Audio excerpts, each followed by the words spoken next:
Da dor ao milagre. Quero compartilhar com vocês como Deus transformou o que parecia ser uma das maiores dores da minha vida em um milagre que eu jamais imaginava viver. Acredito que muitas aqui tiveram um friozinho na barriga pela chegada dos 18 anos e a expectativa pela carteira de motorista, não é mesmo? Um grande marco para muitas pessoas. Mas para mim, não foi dessa forma. Até meus 18 anos, nunca tinha pegado em um carro. Nunca tive alguém para me ensinar. Com isso, nunca tive esse sonho. Como meu pai não estava tão bem financeiramente naquela época, não ganhei a carteira quando completei meus 18 anos. Mas um tempo depois, ganhei da minha tia. E como morava fora, fazendo faculdade no interior de São Paulo, fui fazer as aulas lá, distante de todos. Até que um final de semana voltei para a casa dos meus pais e fui tomar sol na casa dessa minha tia. O carro dela estava lá, onde o sol batia, e precisava só mudar um pouco a posição dele. Estava quase tirando a carta. Parecia coisa fácil de fazer. E aí, em poucos segundos, minha vida ficou totalmente marcada naquele instante. Após ligar o carro, eu acelerei e não consegui brecar. Sabe aqueles segundos que por muito tempo você deseja que fosse sonho e que não tivesse acontecido? Esse foi um. Eu acelerei e entrei na casa da minha tia. Vejo a parede caindo, o carro todo quebrado, o olhar assustado da minha prima sem entender nada. Uma dor e tristeza que, mesmo tendo passado anos desse dia, ainda me vejo lá, sem acreditar. Corri ligar para minha mãe. Ela sempre foi minha maior segurança. Quando ela e meu pai chegaram, vi nos olhos dele tristeza, preocupação e decepção.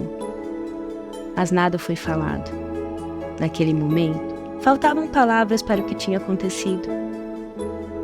Como parte de um plano quase perfeito, que vocês logo entenderão, voltei para minha faculdade e fiquei um tempo isolada. Naquele tempo, a comunicação era mais difícil e a distância me fez enfrentar o trauma sozinha por um tempo. Não preciso dizer que não consegui tirar carteira de motorista.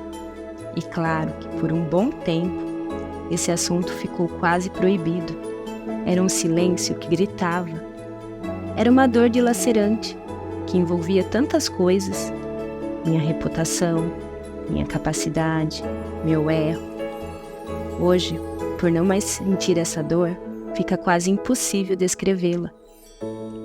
Você já ouviu falar em golpe duplo?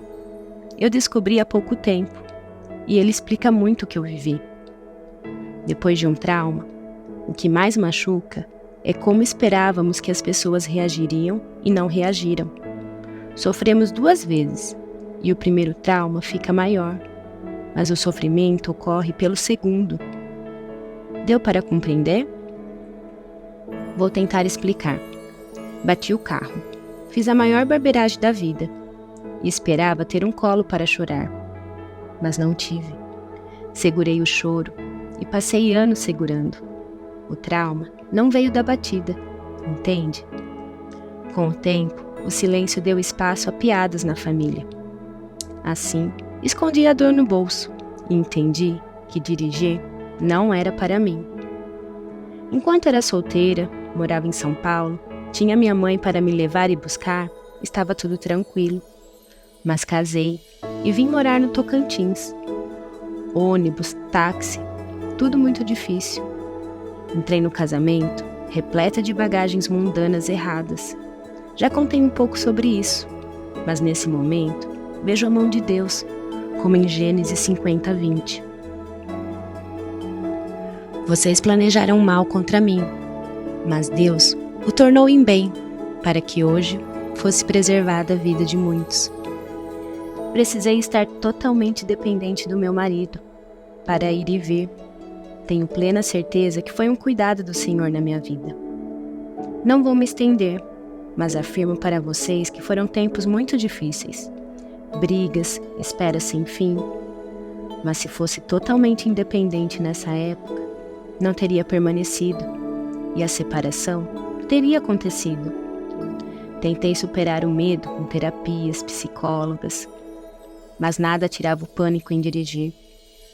Depois de 5 anos de casada, veio meu primeiro filho. E o que estava ruim conseguiu piorar. Eu que estava machucada, ferida, me voltei ao meu filho e esqueci do meu esposo. O casamento foi ladeira abaixo. Mas os caminhos de Deus são infinitamente melhores. Após uma queda, digna de roteiro de novela, onde não permaneceu pedra sobre pedra, conheci a Deus, e Ele me tirou desse lugar de aprisionamento, de feridas e dores. Logo que reconheci minha identidade em Cristo, vi o quanto estava errada no casamento. E por obra de Deus, em janeiro de 2023, após 15 anos de casados, pudemos renovar nossos votos. Ou melhor, refazer, pautados no amor, na cumplicidade, na submissão. Mas em outro momento conto com detalhes a restauração do meu casamento. Mas digo que foi um marco espiritual. E assim, tudo foi se transformando. Comecei a ser cuidada e tratada por Deus. Teve face a face, terça plena, mapeamento espiritual. Até que um dia tive uma experiência com Deus. Sabe aqueles encontros transformadores? Esse foi um. Senti como fosse ouvir em alto e bom som. Eu nunca disse que você não iria dirigir. Você está se enganando, enganando a todos. Onde está a sua fé? Ela é verdadeira? Confie em mim e você vai dirigir. Chorei. Chorei como criança. E talvez aquele choro que ficou guardado por mais de 20 anos. Deus, por que aconteceu isso comigo? Como você me deixou? Por que não fui cuidada como deveria? Eu tenho pânico.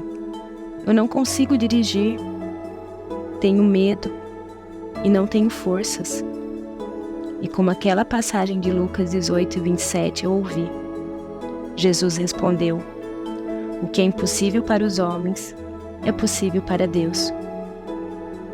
Eu já tinha visto o cuidado de Deus em tantos momentos, a transformação da minha casa, do meu casamento, e agora eu estava sendo colocada à prova. Deus queria saber o que tinha em meu coração. Em Hebreus 11:1, a palavra de Deus nos direciona. Ora, a fé é a certeza daquilo que esperamos e a prova das coisas que não vemos. Como criança, chorei, mas quando me levantei, disse que por mim não dava conta, mas entregava a Deus, e com Ele eu sabia que iria conseguir. Daquele momento em diante, fui dando um passo de cada vez, e vendo o cuidado do Senhor nos detalhes. As aulas de carro demoraram um pouco para acontecer, porque tinha um detalhe. Queria às 5 da manhã, e não foi fácil conseguir um instrutor disponível. Mas só de pensar que estaria dentro de um carro, no trânsito, o pânico era incontrolável. Consegui a primeira aula para uma quinta-feira. Na segunda daquela semana, ganhei o carro do meu esposo. Sabe aquela festa na concessionária para entrega das chaves? Se tivesse alguém filmando, vocês iriam dar muita risada. Eu estava em total desespero e só falava com Deus. Sozinho eu não consigo. Eu não tenho forças. Não consegui nem ligar o carro. Mas enquanto voltava para casa, pensei comigo: quando será que eu vou conseguir dirigir? E logo vinha a promessa que Deus nos faz em Mateus 17:20. Ele respondeu: porque a fé que vocês têm é pequena. Eu asseguro que se vocês tiverem fé do tamanho de um grão de mostarda, poderão dizer a este monte: vá daqui para lá, e ele irá. Nada será impossível para vocês. Na terça, fui para o culto da minha igreja, e no final, o pastor liberou uma unção relacionada ao medo. Eu recebi como um presente de Deus.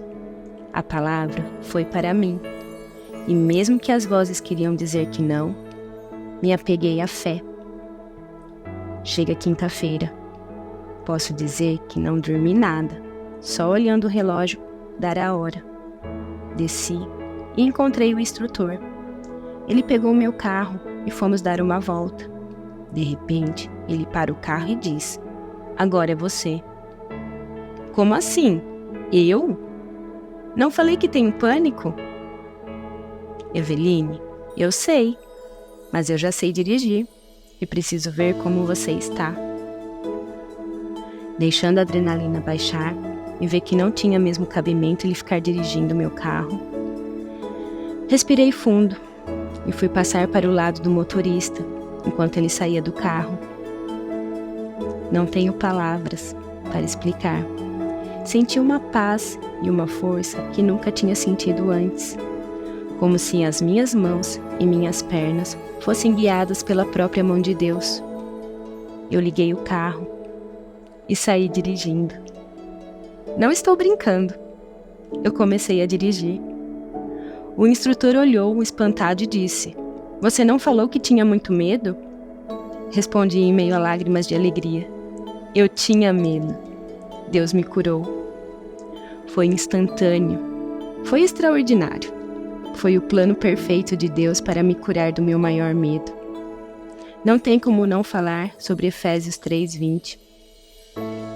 Aquele que é capaz de fazer infinitamente mais do que tudo que pedimos ou pensamos, de acordo com seu poder que atua em nós. Eu vivi um milagre, o meu milagre.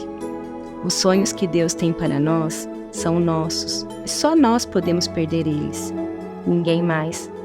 No começo, não falei que existia um plano, mas ele não era perfeito? Porque ele não era de Deus, para mim. Em Jeremias 29:11, temos: "Porque sou eu que conheço os planos que tenho para vocês, diz o Senhor. Planos de fazê-los prosperar e não de causar dano. Planos de dar a vocês esperança e um futuro." Um dia acreditei ao ouvir as mentiras de Satanás sobre mim. Hoje, um pouco mais de um ano, eu falo todos os dias que meu Deus tinha um plano muito melhor e perfeito. Agradeço todos os dias pela cura e pelo novo capítulo que Ele me permitiu escrever. E aproveitando, te convido a refletir. Qual medo ou trauma que você precisa entregar a Deus hoje? Não atrase mais as suas bênçãos. Elas estão esperando você buscá-las. Ore ao Senhor. Em Provérbios 16:3 temos: "Consagre ao Senhor tudo o que você faz, e os seus planos serão bem-sucedidos." Deus tem algo para te integrar, algo exclusivamente para você. Decida estar aos seus pés e buscar todos os dias a melhor parte. Se Deus pôde curar o meu maior medo, Ele também pode transformar qualquer área da sua vida. Eu creio. Em nome de Jesus. Amém.